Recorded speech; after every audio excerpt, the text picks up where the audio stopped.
Many people over 50 dream of one day being financially independent. But unfortunately, after decades of overspending, unexpected health expenses, poor planning, and low income for some people, that goal seems more and more distant, if not impossible. But just because that goal isn't in sight doesn't mean it's not reachable. It just means you need a good plan.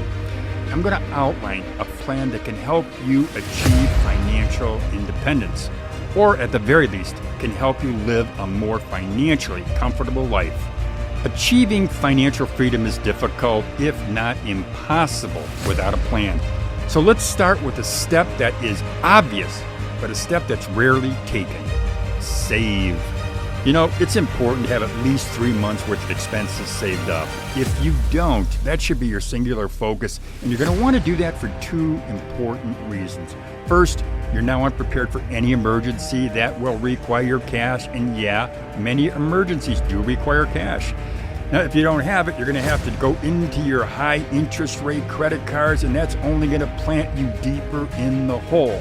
Now, second, it's just smart fiscal policy to have a cash reserve. The discipline it takes to save that money and not touch it unless there's an emergency, that in itself is a victory. And it's a big step towards your financial freedom. Now, we all know that money held in reserve, whether it's in a shoebox underneath your bed or in a savings account at a bank, it's really non-earning cash. So just save enough money to cover your expenses, no more and no less.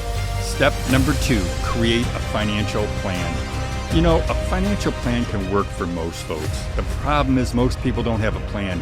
They go to work, they get their paycheck, and they spend their hard-earned money on whatever bill is due at that moment. And the last thing on their mind is to save. But a popular plan for spending and saving is one that was proposed by Senator Elizabeth Warren, who used to teach it when she was a bankruptcy professor. It's called the 50-30-20 rule. And this plan says you should reserve 50% of your budget for essentials like rent and food, 30% for discretionary spending, and at least 20% for savings. These percentages, they're not set in stone. Different financial experts suggest different percentages. Some even go a step further and suggest you have a plan that includes multiple subcategories like save X percentage for entertainment, X percentage for food, X percentage for utilities. Now, I don't believe an investment roadmap needs to be that detailed. Let me suggest what I consider a good alternative to Mrs. Warren's formula.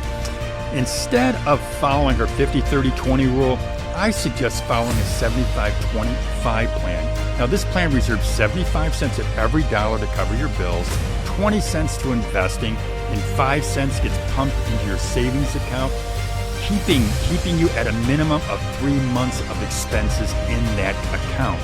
When you have the minimum covered in your savings account, then go ahead and funnel the rest into your investment account. Now, one more thing about savings, you can make this step easier when you automate the process by setting up automatic transfers from your checking account to your savings account. The next step, invest your money. Well, you can do this by spreading your investments across multiple assets. Now, here are some things that I think you should watch out for. Number 1, don't dip into your savings to loan money, even if it's to a best friend. If that situation arises, the best way you can help your friend is to show them how to help themselves. Another thing to watch out for, pay attention to the fees. Small fees can add up to a big expense. Every fee should be transparent. Challenge every unreasonable fee, no matter how small it is. If you own a business, make sure you have insurance and a good attorney. People will sue you at the drop of a dime if they believe you have money. The other thing, avoid business partners if you can help it. I learned that a greedy business partner will gleefully rob you blind if you turn your back or become too trusting. If you must have a business partner, make sure you have an ironclad legal agreement between that person and you. Lastly, don't fall in love with your investment or a business.